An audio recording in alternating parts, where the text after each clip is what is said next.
السلام علیکم ورحمۃ اللہ وبرکاتہ۔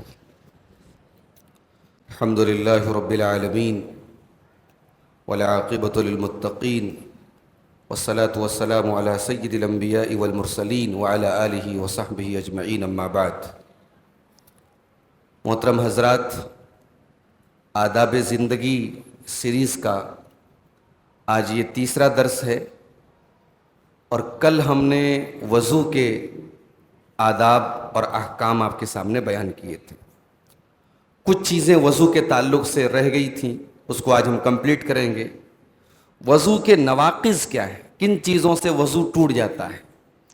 اس میں سب سے پہلی چیز جو ہے، جو شریعت میں جس سے وضو ٹوٹنے کی بات ہے، انسان کے پیشاب اور پاخانے کے راستے سے خارج ہونے والی چیز سے وضو ٹوٹ جاتا ہے۔ پیشاب ہے، پاخانہ ہے، اور اسی طریقے سے ہوا اگر خارج ہو گئی تو انسان کا وضو ٹوٹ جاتا ہے۔ اس کی دلیل کیا ہے؟ اس کی دلیل ہے سورہ مائدہ کی آیت نمبر 6۔ اللہ تعالیٰ نے فرمایا او جاء احد منکم من الغائط، جب تم میں سے کوئی قضائے حاجت سے فارغ ہو کر کے آئے تب بھی اس کو وضو کرنا ہے۔ اگر نماز پڑھنا ہے تو وضو کرنا ہے۔ اس کا مطلب کہ پیشاب پاخانہ وغیرہ کی حاجت اگر انسان کو ہے اور اس حاجت سے انسان فارغ ہوا ہے تو پھر اس کا وضو باقی نہیں رہ گیا۔ اسی طریقے سے گہری نیند، ہلکی پھلکی انسان بیٹھا بیٹھے کچھ اس کو اونگ آ گئی، الگ مسئلہ ہے۔ اگر گہری نیند آ گئی تو اس سے وضو ٹوٹ جاتا ہے۔ حضرت صفوان ابن اسال کہتے ہیں کہ اللہ کے رسول صلی اللہ علیہ وسلم ہم کو حکم دیتے تھے جب ہم سفر کی حالت میں ہوں کہ ہم اپنے موزے کے اوپر مسح کریں اور موزے کو نہ اتاریں 3 دن تک۔ پیشاب پاخانہ اور نیند کی وجہ سے ہم موزے کو نہ اتاریں الا من جنابہ، ہاں اگر ہم جنابت لاحق ہو جائے، ہم جنوبی ہو جائیں، یعنی ایسی ناپاکی آ جائے جس کی وجہ سے غسل واجب ہو جاتا ہے، تب ہمیں موزہ اتارنا پڑے گا۔ تو اس حدیث سے، یہ نسائی کی صحیح روایت ہے، اس سے معلوم ہوا کہ گہری نیند اگر انسان کو آتی ہے تو اس سے وضو ٹوٹ جاتا ہے۔ اسی طریقے سے انسان کی عقل اگر زائل ہو جائے، انسان کا شعور چلا جائے وقتی طور پہ، بے ہوش ہو گیا، یا کوئی انسان دماغ اس کا کام کرنا بند کر دیا، پاگل ہو گیا، تو یہ تمام چیزیں ایسی ہیں جس سے وضو ٹوٹ جاتا ہے، اور اس پر سارے علماء کا اتفاق ہے۔ اسی طریقے سے اگر کوئی انسان مرتد ہو جائے، اسلام کو چھوڑ کے کسی اور مذہب میں داخل ہو جائے، تو یہ حرکت کرتے ہی وہ ناپاک ہو جائے گا اور اس کا وضو ٹوٹ جائے گا۔ اسی طریقے سے انسان اپنی شرمگاہ کو بغیر کسی رکاوٹ کے ڈائریکٹ اگر اپنی شرمگاہ کو ٹچ کرتا ہے تو اس سے بھی وضو ٹوٹ جاتا ہے۔ حضرت عروہ کہتے ہیں کہ مجھ سے حدیث بیان کی بسرا بنت صفوان نے، وہ کہتے ہیں کہ اللہ کے رسول صلی اللہ علیہ وسلم فرمایا من مس ذکرہ فلیتوضا، کہ جس نے اپنی شرمگاہ کو چھوا اس کا وضو ٹوٹ گیا، اس کو وضو کرنا چاہیے۔ یہ ابو داؤد کی صحیح روایت ہے۔ اسی طریقے سے اونٹ کا گوشت کھانے سے بھی وضو ٹوٹ جاتا ہے۔ اللہ کے رسول صلی اللہ علیہ وسلم سے ایک آدمی نے پوچھا کہ کیا ہم بکرے کا گوشت کھانے کے بعد وضو کریں؟ تو آپ نے فرمایا کہ اگر چاہو تو کرو اور چاہو تو مت کرو۔ پھر انہوں نے پوچھا کہ کیا ہم اونٹ کے گوشت سے وضو کریں، اونٹ کا گوشت کھانے کے بعد؟ تو آپ نے فرمایا کہ اونٹ کا گوشت کھانے کے بعد وضو کرو۔ پھر انہوں نے پوچھا کہ بکرے کے باڑے میں نماز پڑھ سکتا ہوں؟ اللہ کے رسول نے فرمایا ہاں پڑھ سکتے ہو۔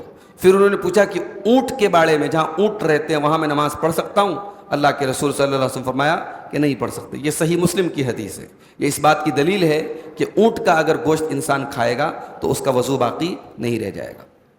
وضو کے تعلق سے ایک سوال یہ بھی آتا ہے موجودہ دور میں کہ آج کل اٹیچ باتھ روم زیادہ تر چل رہے ہیں، ہوٹلوں میں تو عام طور سے چلتے ہیں۔ تو اٹیچ باتھ روم میں اگر انسان وضو کر رہا ہے تو اس میں بسم اللہ پڑھے گا کہ نہیں پڑھے گا؟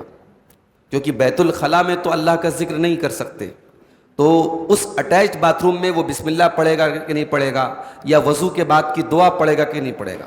تو اس سلسلے میں علماء کرام کے درمیان آپس میں اختلاف ہے۔ کچھ علماء یہ کہتے ہیں کہ وہ دل سے پڑھے گا بسم اللہ، وہ زبان سے نہیں پڑھے گا، کیونکہ بیت الخلاء کے اندر وہ چیز شامل ہے، تو وہ زبان سے نہیں پڑھے گا، دل سے پڑھے گا۔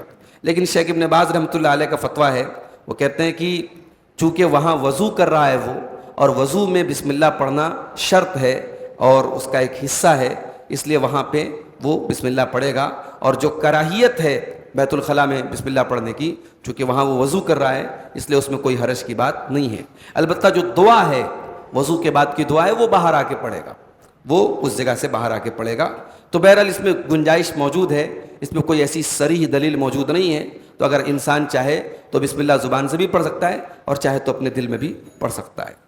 ایک سوال یہ بھی آیا کہ وضو کے شروع میں پورا بسم اللہ الرحمن الرحیم پڑھنا ہے یا صرف بسم اللہ پڑھنا ہے. اس بارے میں بھی علماء کا اختلاف ہے. کچھ علماء کہتے ہیں کہ صرف بسم اللہ پڑھے گا، صرف بسم اللہ پڑھے گا، بسم اللہ الرحمن الرحیم نہیں پڑھے گا.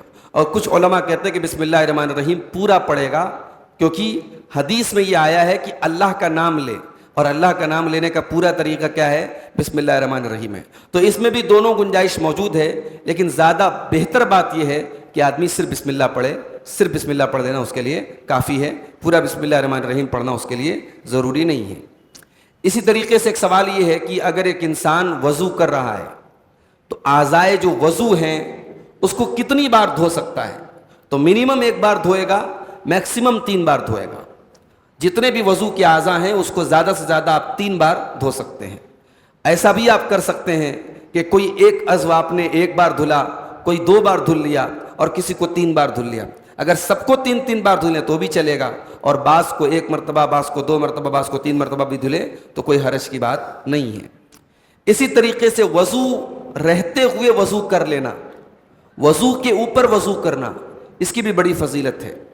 آپ کا وضو باقی ہے، ظہر میں آپ نے وضو کیا تھا، وضو باقی ہے، آپ عصر میں آئے، آپ نے پھر سے وضو کر لیا، تو یہ عمل مستحب ہے. اللہ کے رسول صلی اللہ علیہ وسلم کے بارے میں صحیح بخاری کی روایت ہے، یتوضؤ عند کل صلاۃ، اللہ کے رسول صلی اللہ علیہ وسلم ہر نماز کے وقت وضو کرتے تھے، چاہے آپ باوضو ہوں یا نہ ہوں آپ وضو کر لیتے تھے. تو یہ وضو کے تعلق سے چند اہم احکام ہیں. اگر وضو کے تعلق سے کوئی اور بھی سوال کسی کے ذہن میں ہوگا تو وہ بتائیں گے، اگر انشاءاللہ تو ہم اگلے کسی درس میں اس کو پیش کریں گے. فی الحال ہم وضو کے تعلق سے جو گفتگو ہے اس کو ختم کرتے ہیں. کل ہم انشاءاللہ غسل کے آداب اور غسل کے طریقے کے تعلق سے جو چیزیں ہیں وہ آپ کے سامنے بیان کریں گے. اللہ سے دعا ہے رب العالمین ہمیں کتاب و سنت کی پیروی کرنے کی توفیق عطا فرمائے. آمین. وآخر دعوانا الحمدللہ رب العالمین.